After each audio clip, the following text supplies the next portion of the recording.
독일의 한 엔지니어는 음성인식 시스템을 분석하던 중 한글이 매우 규칙적인 문자 구조를 가지고 있다는 점에 주목합니다. 언어학과 교육 분야에서는 오래전부터 한글이 체계적으로 설계된 문자라는 평가를 받아왔습니다. 이러한 특징은 읽기 학습과 언어 구조 이해 측면에서 자주 소개됩니다. 그날 그는 아들에게 한글의 조합 원리를 보여줍니다. 그리고 아이는 뜻밖의 말을 합니다. 이건 외우는 게 아니라 이해하는 거잖아. 그 한마디는 한 엔지니어에게 새로운 질문을 남깁니다. 문자는 단순히 암기하는 대상일까요? 아니면 구조를 이해하도록 설계될 수도 있을까요? 독일의 공학자와 한국의 연구자가 함께 고민하게 된 이 질문. 그리고 한글이 보여주는 설계의 원리. 지금부터 한글의 구조가 교육과 기술에 어떤 영감을 줄 수 있는지를 다룬 이야기를 시작합니다. 본 영상은 한글의 구조와 교육적 특징을 소개하기 위해 제작된 창작형 콘텐츠입니다. 등장인물,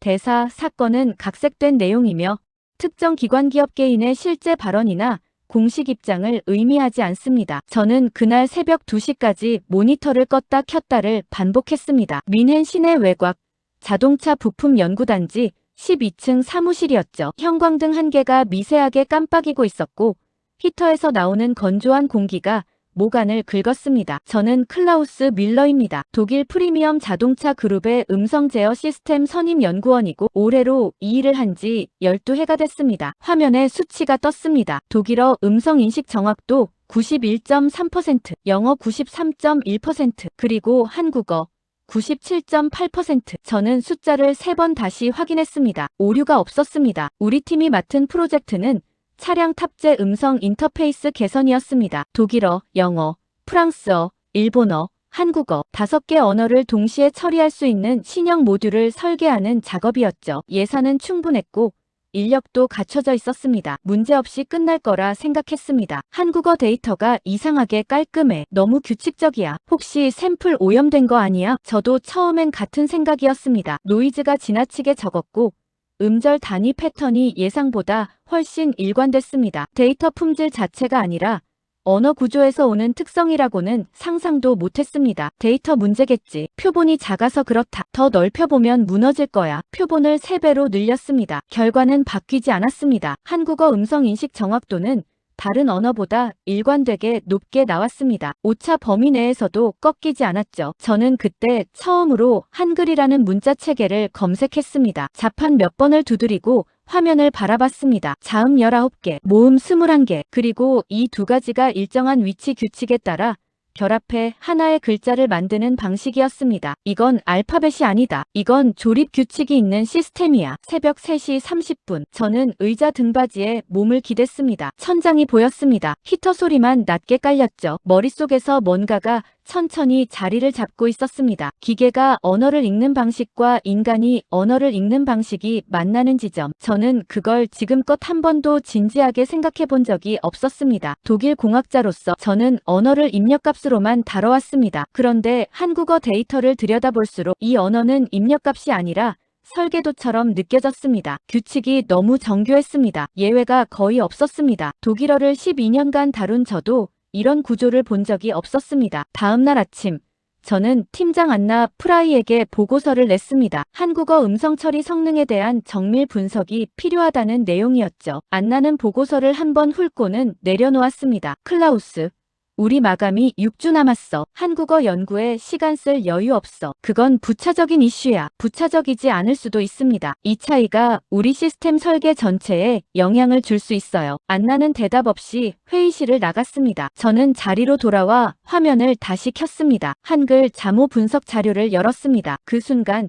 초성과 중성과 종성이 하나의 칸 안에 조립되는 구조가 눈에 들어왔습니다. 손가락이 멈췄습니다. 이건 문자가 아니었습니다. 이건 코드였습니다. 저는 사흘 동안 한글 구조만 팠습니다. 점심도 거르고 퇴근도 잊었습니다. 사무실 창밖으로 뮌헨의 11월이 어둡게 가라앉았지만 저는 그걸 느낄 겨를도 없었습니다. 책상 위엔 프린트 출력지가 쌓여갔고 손으로 직접 도표를 그렸습니다. 자음과 모음이 어떤 위치로 결합하는지 손으로 따라 그려봤습니다. 가, 나다 세 글자를 나란히 놓고 보았습니다. 자음의 위치는 고정돼 있었고 모음의 배치 규칙은 예외 없이 동일했습니다. 독일어에서 비슷한 수준의 일관성을 가진 구조를 저는 단 한 번도 본 적이 없었습니다. 독일어는 복잡합니다. 명사에 성이 있고 격변화가 있으며 단어 길이가 상상을 초월합니다. 제가 처음 독일어를 배울 때 담당 교사가 이런 말을 했습니다. 독일어를 완전히 이해하는 사람은 없다고. 독일 사람도 평생 맞춤법을 틀린다고. 저는 그 말을 당연하게 받아들이고 살았습니다. 한글은 다르다. 기본 원리만 알면 처음 보는 글자도 읽을 수 있다. 이게 가능한 언어가 있다고. 저는 동료 리아에게 물어봤습니다. 리아는 언어학 부전공이 있어서 문자 체계에 관심이 있었습니다. 한글은 만든 사람이 있어. 세종이라는 왕이 15세기에 설계한 거야. 언어학자가 아니라 왕이 설계했는데도 현대 음성학 이론과 정확히 들어맞아. 왕이 음성학 이론을 알았다고. 그 이론이 나오기 500년 전에 먼저 만든 거야. 순서가 거꾸로인 거지. 저는 잠시 말이 없었습니다. 자동차 설계를 하는 사람으로서 저는 모듈화 개념을 잘 압니다. 부품을 표준화해서 어떤 차종에도 호환되게 만드는 방식입니다. 유지보수가 쉽고 오류를 잡아내기도 쉽습니다. 한글은 정확히 그 방식이다. 초성, 중성, 종성, 세 개의 모듈이 규칙에 따라 결합한다. 부품처럼. 저는 그날 오후 음성 데이터 분석 회의에서 조용히 손을 들었습니다. 안나가 진행하는 회의였습니다. 독일어 처리 오류율을 어떻게 줄일지 논의하던 중이었죠. 잠깐 비교 관점에서 말씀드려도 될까요? 한글 데이터를 분석해보니 음절 구조가 모듈형이에요. AI가 패턴을 학습할 때 예외 경우의 수가 현저히 적습니다. 독일어 처리 방식을 개선할 때 이 구조를 참고할 수 있을 것 같습니다. 독일어 문제를 한국어 문자로 해결한다고. 클라우스, 오늘 충분히 잤어? 회의실에 웃음이 흘렀습니다. 저는 얼굴이 뜨거워지는 걸 느꼈습니다. 그런데 페터가 조용히 말했습니다. 클라우스, 네가 어제 보낸 데이터 봤어. 한국어 오인식률이 독일어보다 낮은 게 맞아. 수치가 확실해. 이게 언어 구조에서 온다면 우리 시스템 설계 방식을 바꿔야 할 수도 있어. 안나의 표정이 굳었습니다. 회의실이 조용해졌습니다. 저는 자료를 화면에 띄웠습니다. 한글의 자모 결합 방식과 현재 독일어 음성 처리 엔진의 예외 처리 구조를 나란히 놓은 도표였습니다. 저는 한글이 더 낫다고 말하는 게 아닙니다. 한글의 설계 원리에서 배울 수 있는 게 있다는 겁니다. 안나가 자료를 내려다보며 입술을 꽉 다물었습니다. 그리고 천천히 고개를 들었습니다. 그 눈빛이 분노인지 당혹인지 저는 읽을 수가 없었습니다. 안나가 입을 열었습니다. 클라우스, 잠깐 따로 봐. 지금 바로. 저는 안나와 복도에서 마주 섰습니다. 회의실 바깥이었습니다. 복도 창문으로 늦은 오후빛이 비스듬히 들어왔고 안나의 얼굴 절반은 그림자에 가려 있었습니다. 저는 심장이 빠르게 뛰는 걸 느꼈습니다. 12년간 이 팀에서 일했지만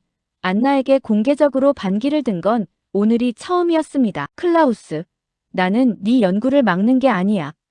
지금 타이밍이 문제라는 거야. 타이밍이 아니라 방향 문제입니다. 우리가 지금 잘못된 전제로 시스템을 짜고 있을 수 있어요. 안나가 말했습니다. 그럼 네 아들한테 먼저 실험해봐. 레온, 아직 독일어 받아쓰기 힘들어 하잖아. 한글이 그렇게 구조적이면 레온이 먼저 이해하겠네. 비꼬는 말이었습니다. 그런데 저는 그 말을 듣는 순간 멈칫했습니다. 레온, 10살, 제 아들입니다. 독일어 맞춤법 때문에 매주 울면서 숙제를 합니다. 발음과 표기가 다른 단어들을 외우는 걸 너무 힘들어합니다. 선생님도 부모도 계속 외우라고만 했습니다. 그날 저녁 집에 들어가자마자 저는 레온 방에 들어갔습니다. 레온은 책상 앞에 앉아 숙제를 하다가 연필을 던진 참이었습니다. 볼이 빨갛게 달아올라 있었죠. 아빠, 왜 독일어는 이렇게 외워도 계속 틀려? 레온, 아빠가 오늘 재미있는 글자 시스템 하나 보여줄게. 한 번만 봐봐. 저는 노트북을 열었습니다. 한글 자음과 모음을 표로 정리한 자료를 화면에 띄웠습니다. 자음 하나, 모음 하나가 결합해 한 글자가 만들어지는 애니메이션을 보여줬습니다. 나다. 이게 뭐야? 한국에서 쓰는 글자야. 조각을 맞추는 규칙이 있어. 이 규칙만 알면 처음 보는 글자도 읽을 수 있어. 레오는 처음에 시큰둥했습니다. 그런데 자음과 모음 결합표를 보더니 조용히 손가락으로 따라가기 시작했습니다. 10분이 지났습니다. 레온이 처음 보는 글자를 소리내서 읽기 시작했습니다. 틀리긴 했지만 규칙을 적용하려고 시도했습니다. 아빠, 이 글자는 왜 이렇게 생겼어? 혹시 이유가 있어? 응. 입모양이랑 발음 기관 모양을 보고 만든 거야. 설계한 거야. 그럼 외우는 게 아니라 이해하는 거잖아. 왜 독일어는 그냥 외우라고만 해? 레온의 말이 제 가슴 어딘가를 찌르고 들어왔습니다. 외우는 게 아니라 이해하는 거잖아. 저는 12살 때부터 독일어를 외웠습니다. 이유를 묻지 않았습니다. 그게 공부라고 배웠습니다. 지금 10살 레온이 제가 평생 묻지 않은 질문을 했습니다. 다음 날 레온의 담임 교사 헬가에게 연락이 왔습니다. 레온이 수업 중에 한글을 꺼냈다는 겁니다. 독일어 철자 규칙을 공부하다가 갑자기 한글도 이런 규칙이 있다고 칠판 앞에 나가서 설명했다고요. 밀러 씨, 레온이 한국 문자가 독일어보다 먼저 이해됐다고 했어요. 다른 아이들도 관심을 보였고요. 이게 어디서 나온 건가요? 저는 잠시 말을 잇지 못했습니다. 헬가 선생님의 목소리에는 비난도 칭찬도 없었습니다. 그냥 진지한 질문이었습니다. 그리고 그 질문이 저를 완전히 다른 방향으로 밀고 있다는 걸 느꼈습니다. 다음 날 안나에게 새로운 보고서를 올려야겠다고 생각했습니다. 이번엔 거절당하지 않을 근거가 있었습니다. 저는 보고서를 다시 썼습니다. 밤을 2번 세웠습니다. 이번엔 AI 음성인식 수치만이 아니었습니다. 레온의 사례, 헬가 선생님의 반응, 그리고 독일 초등학교에서 문해력 지원을 받는 학생 비율 자료를 함께 붙였습니다. 공식 교육부 통계 자료를 인용했고 연구 논문도 3편 첨부했습니다. 저는 이 보고서가 외면받기 어려울 것이라 생각했습니다. 안나는 보고서를 읽었습니다. 마지막 장까지 넘겼습니다. 그러고는 책상 위에 내려놓으며 말했습니다. 클라우스, 이건 음성 시스템 프로젝트 보고서가 아니야. 이건 교육개혁 선언문이잖아. 연결된 문제입니다. 언어 구조가 AI 처리 방식에 영향을 주고 같은 이유로 인간 학습에도 영향을 줍니다. 분리된 이슈가 아니에요. 안나, 한국 문자 하나로 독일 교육을 흔들겠다는 거야? 우리 교사들이 뭘 잘못하고 있다는 거야? 아무도 잘못하지 않았습니다. 다만 문자 구조가 다르면 학습 진입 방식도 달라야 한다는 거예요. 한글은 그 다른 방식의 사례입니다. 안나가 의자에서 일어섰습니다. 창문 쪽으로 걸어가더니 등을 돌리고 섰습니다. 잠시 침묵이 흘렀습니다. 창밖에서 민행거리의 소음이 낮게 깔려 들어왔습니다. 클라우스, 나는 당신 연구를 부정하는 게 아니야. 하지만 이걸 공개 세미나에서 발표하면 어떻게 될 것 같아? 독일 교육학자들, 교과서, 출판사들, 교원단체 다 우리 프로젝트에 반발할 거야. 예산이 잘릴 수 있어. 저는 그 말의 무게를 느꼈습니다. 안나는 틀린 말을 한 게 아니었습니다. 독일 교육 시스템은 크고 복잡하고 이해관계가 많습니다. 교과서 하나 바꾸는데도 수년이 걸리는 구조입니다. 그 안에서 한국 문자가 무언가를 가르쳐준다는 말은 좋게 들려도 위험합니다. 그러면 아무것도 말하지 않는 게 맞습니까? 레온 같은 아이들이 계속 외우기만 하면 되는 건가요? 안나, 클라우스, 감정으로 보고서 쓰면 안 돼. 저는 그날 저녁 페터에게 전화를 했습니다. 페터는 조용히 듣다가 말했습니다. 클라우스, 안나가 막는 게 아니야. 안나도 알고 있어. 다만 먼저 나서기 싫은 거야. 외부에서 먼저 움직이면 달라질 거야. 그 말이 머릿속을 떠나지 않았습니다. 저는 그날 밤 한국교육공학 연구자의 논문을 찾아 읽었습니다. 서울에 있는 한 대학 교수가 한글의 자모 결합 구조를 음성 인터페이스 설계에 활용하는 연구를 진행 중이라는 내용이었습니다. 교수 이름은 김서윤이었습니다. 저는 메일을 썼습니다. 독일 자동차 회사 연구원인데 한글 음절 구조가 AI 음성 처리에 미치는 영향을 공동 연구하고 싶다고 발신 버튼을 눌렀습니다. 새벽 1시였습니다. 다음 날 오전 6시 메일함에 답장이 와 있었습니다. 김서윤 교수였습니다. 메일 제목은 딱 한 줄이었습니다. 저도 독일 측 연구자를 기다리고 있었습니다. 클라우스 씨, 서울로 오실 수 있습니까? 저는 인천공항에서 처음으로 한국 땅을 밟았습니다. 공항 안내판이 눈에 들어왔습니다. 한글이 가득했습니다. 공항 규모와 시스템의 정밀함도 인상적이었지만 저는 계속 안내판 글자에서 눈을 뗄 수가 없었습니다. 분명히 처음 보는 글자인데 리듬이 느껴졌습니다. 패턴이 있었습니다. 택시 안에서 기사가 라디오를 틀었습니다. 한국어 뉴스가 흘러나왔습니다. 저는 한마디도 못 알아들었지만 음절이 끊기는 방식이 규칙적이라는 걸 느꼈습니다. 이 감각이 제 연구 데이터와 정확히 일치했습니다. 이건 느낌이 아니라 수치였습니다. 서울대학교 인근 연구단지 김서윤 교수의 연구실은 3층에 있었습니다. 문을 열자마자 화이트보드가 눈에 들어왔습니다. 초성, 중성, 종성 분류 도표가 빽빽하게 적혀 있었고 그 아래에 음향 스펙트럼 분석 그래프가 이어졌습니다. 클라우스 씨, 어서 오세요. 독일에서 같은 생각을 하는 사람이 있다는 게 반가웠습니다. 교수님의 논문을 읽고 왔습니다. 저는 기계 처리 관점에서 접근했고 교수님은 인간 학습 관점에서 접근하셨는데 결론이 겹쳤습니다. 당연히 겹쳐야 합니다. 한글은 처음 만들 때부터 인간의 발성기관과 기호를 연결하도록 설계됐습니다. 기계가 처리하기 쉬운 구조가 인간이 학습하기도 쉬운 구조입니다. 같은 원리이기 때문입니다. 오후에 저는 수업 참관을 했습니다. 고등학생 16명이 노트북 앞에 앉아 있었습니다. 자연어 처리 기초 수업이었습니다. 선생님이 한글 자모를 분리하고 재결합하는 방식을 코드로 구현하는 실습을 진행했습니다. 선생님, 자음 분리하면 발음 구분도 되잖아요. 이거 음성 분류 모델에 그대로 쓸 수 있지 않아요? 선생님, 지민이 맞아. 그게 오늘 수업 목표야. 저는 팔짱을 끼고 서서 학생들을 바라봤습니다. 고등학생들이 한글의 음절 분리 구조를 이용해 간단한 음성 분류 모델을 직접 만들고 있었습니다. 코딩 능력만이 아니었습니다. 언어의 구조를 이해하고 그것을 도구로 활용하는 방식이었습니다. 저는 그 순간 독일에서 제가 가르쳐온 방식을 떠올렸습니다. 우리는 언어를 공학과 따로 가르쳤습니다. 수학은 수학, 언어는 언어, 코딩은 코딩이었습니다. 그런데 이 교실에서는 셋이 한 수업 안에 있었습니다. 제가 분리해서 가르친 것들이 사실은 하나였습니다. 저녁에 김서윤 교수와 식사를 했습니다. 한국식 밥상이었습니다. 저는 젓가락을 서툴게 다루면서 물었습니다. 교수님, 왜 한국 학생들은 이 방식을 당연하게 받아들이는 거죠? 한글을 배울 때부터 자음과 모음의 결합 원리를 배우거든요. 외우기 전에 구조를 먼저 배웁니다. 그게 자연스럽게 분석적 사고로 이어지는 겁니다. 저는 밥을 먹다가 젓가락을 내려놓았습니다. 민헨의 레온이 떠올랐습니다. 외우는 게 아니라 이해하는 거잖아. 레온은 이미 알고 있었습니다. 그런데 우리는 레온에게 그 이해의 기회를 주지 않았습니다. 저는 그날 밤 호텔방에서 안나에게 긴 메시지를 보냈습니다. 저는 민헨으로 돌아와 세미나 신청서를 냈습니다. 안나는 말렸습니다. 회사 차원의 공식 발표가 아니라는 점을 분명히 했고 저는 개인 연구자로 신청서를 올렸습니다. 민헨 교육혁신 포럼, 매년 열리는 독립 세미나였습니다. 주제는 문해력 교육의 재설계였습니다. 저는 여기서 30분짜리 발표 시간을 배정받았습니다. 발표 당일 아침, 레온이 아침을 먹다가 물었습니다. 아빠,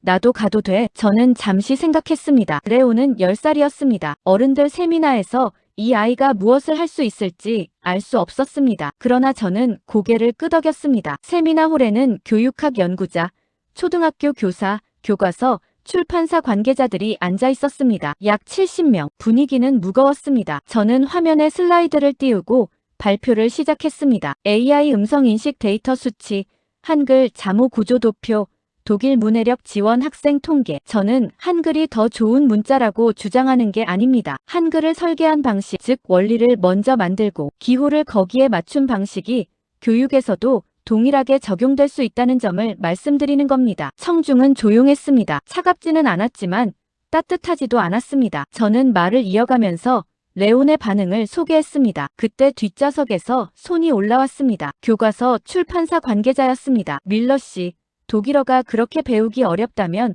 우리 교재가 문제라는 말씀인가요? 교재가 아니라 접근 방식의 문제입니다. 외우기 전에 구조를 먼저 보여주는 방식이 있을 수 있다는 겁니다. 장내가 웅성거리기 시작했습니다. 저는 뭔가 잘못되고 있다는 걸 느꼈습니다. 그때 레온이 조용히 자리에서 일어났습니다. 저는 레온을 막으려 했지만 레온이 먼저 말했습니다. 저는 독일어 받아쓰기가 너무 힘들었어요. 외워도 계속 틀렸습니다. 그런데 아빠가 한글을 보여줬어요. 외우는 게 아니라 왜 이렇게 생겼는지 이유가 있었어요. 그걸 알고 나서 처음으로 문자가 재미있어졌습니다. 저는 한글을 배운 게 아니에요. 문자를 이해하는 법을 배웠습니다. 홀이 갑자기 조용해졌습니다. 아까의 웅성거림이 완전히 사라졌습니다. 저는 무대 위에서 아들을 바라봤습니다. 레오는 당당했습니다. 저는 눈가가 뜨거워지는 걸 느꼈습니다. 그리고 맨 뒷줄에서 안나의 얼굴이 보였습니다. 안나가 이 자리에 와 있었습니다. 발표가 끝났습니다. 질의응답이 이어졌습니다. 이번엔 분위기가 달랐습니다. 교사 2명이 실제 수업에서 써볼 수 있는 방법을 물어왔습니다. 한 연구자는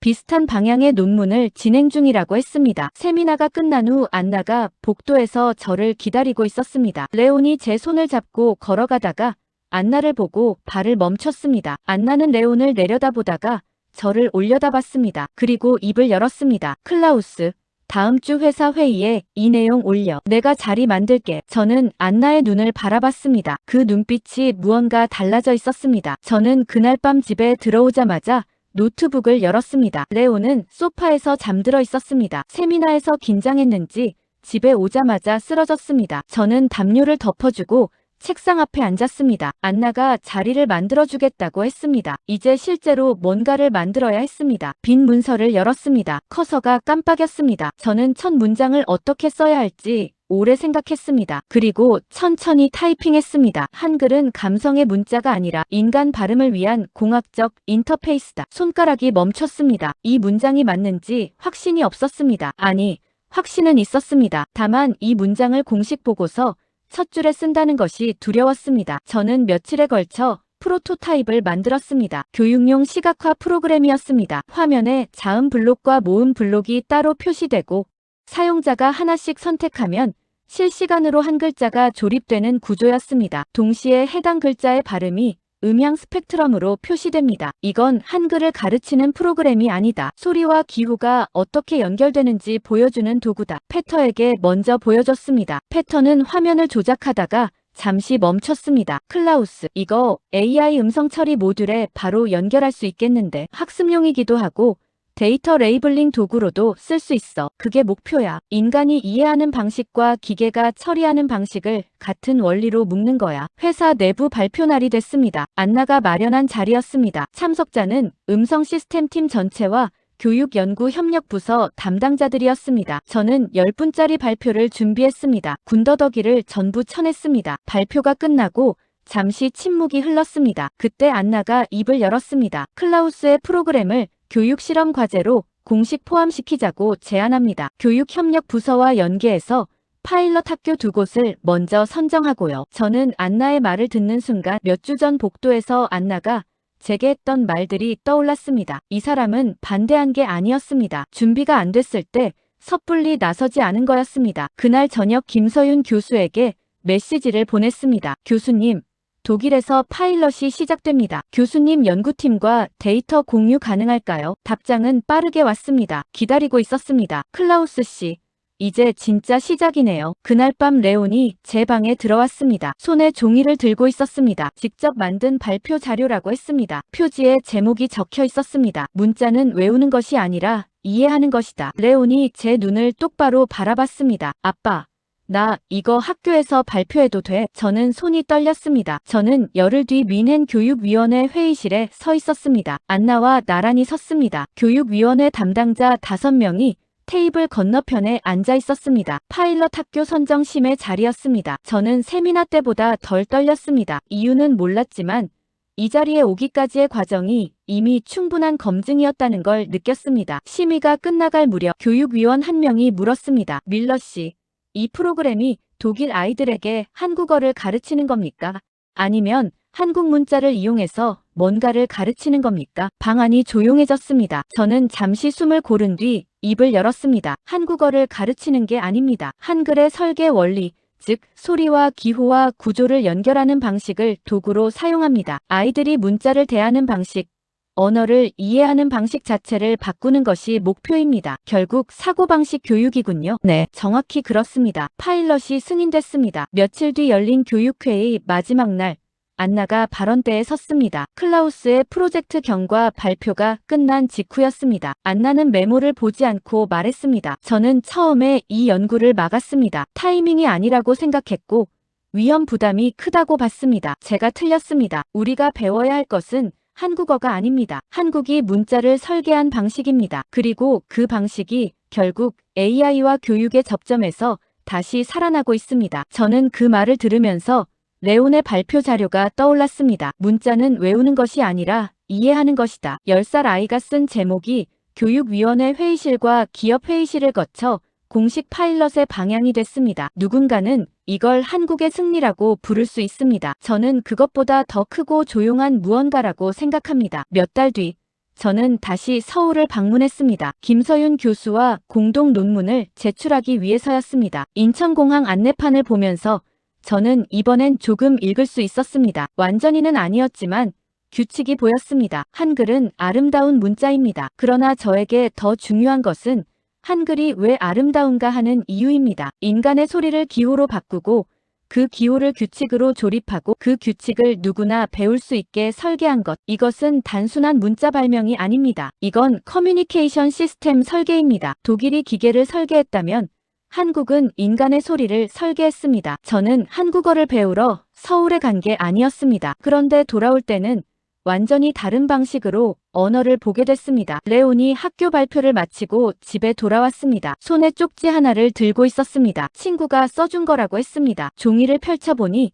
한글로 뭔가가 적혀 있었습니다. 아빠, 이게 뭐야? 저는 천천히 소리내어 읽었습니다. 감사합니다. 눈이 뜨거워졌습니다. 독일 아이가 한국 문자로 감사를 전했습니다. 한 글자씩 조립해서 규칙을 따라서. 오늘의 사연은 어떠셨나요? 재미와 감동이 있었다면 구독과 좋아요 부탁드립니다. 감사합니다.